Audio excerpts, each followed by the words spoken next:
हाँ मैं ठेकेदार हुण आया जे सकून है यार। वेख लो अल्लाह पाक दे काम है। कणकां डिगियां पईयां उत्तों बारिशां लगियां ने।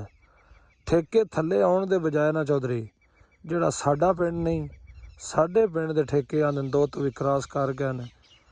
ਠੀਕ ਹੈ, ਚੱਕ ਸਜਾਦੇ ਦਾ ਠੇਕਾ ਆਉਂਦੇ ਨੇ 2 ਤੋਂ ਵੀ ਕ੍ਰਾਸ ਕਰ ਗਿਆ ਹੈ।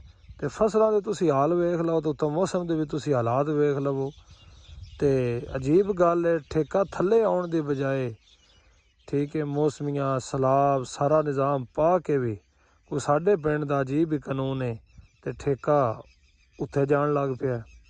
ਹੋਰ ਜਿਨ੍ਹਾਂ ਇਲਾਕਿਆਂ ਦੇ ਵਿੱਚ ਇਹ ਸੂਰਤ ਹਾਲ ਹੈ ਉਹ ਜ਼ਰੂਰ ਦੱਸਿਆ ਜੇ ਕਿ ਸਾਡੇ ਇਲਾਕੇ ਵਿੱਚ ਹੀ ਇਹ ਠੇਕਾ ਤਾਂ ਥੱਲੇ ਜਾਣਾ ਚਾਹੀਦਾ, ਕਿਉਂਕਿ ਫਸਲਾਂ ਦੇ ਰੇਟ ਕੋਈ ਨਹੀਂ, ਸਲਾਬ ਆ ਰਹੇ ਨੇ ਸਾਰੇ ਨਿਜ਼ਾਮ ਨੂੰ। ਠੀਕ ਹੈ, ਉੱਤੋਂ ਕੁਝ ਕੁਦਰਤੀ ਆਫਤਾਂ ਵੀ ਨੇ, ਲੇਕਿਨ ਸਾਡੇ ਪਿੰਡ ਦਾ ਠੇਕਾ ਜਿਹੜਾ ਨਾ ਉਹ ਮਜ਼ੀਦ ਡਬਲ ਹੋ ਗਿਆ। ਜਿਹੜੀ ਲੱਖ ਤੋਂ ਸੀ ਉਹ 2 ਤੇ ਟੁਰ ਗਈ ਹੈ। ਠੀਕ ਹੈ, ਜਿਹੜੀ 80 ਤੋਂ ਸੀ ਉਹ 160 ਤੇ ਟੁਰ ਗਈ ਹੈ। ਇਹ ਸਾਰੇ ਭਰਾ ਜ਼ਰੂਰ ਦੱਸਿਆ ਜੇ ਕਿ ਤੁਹਾਡੇ ਇਲਾਕੇ ਦਾ ਵੀ ਇਹ ਸਿਚੁਏਸ਼ਨ ਹੈ ਜਾਂ ਸਿਰਫ ਸਾਡੇ ਇਲਾਕੇ ਵਿੱਚ ਹੀ ਅੱਗ ਲੱਗ ਗਈ ਹੈ।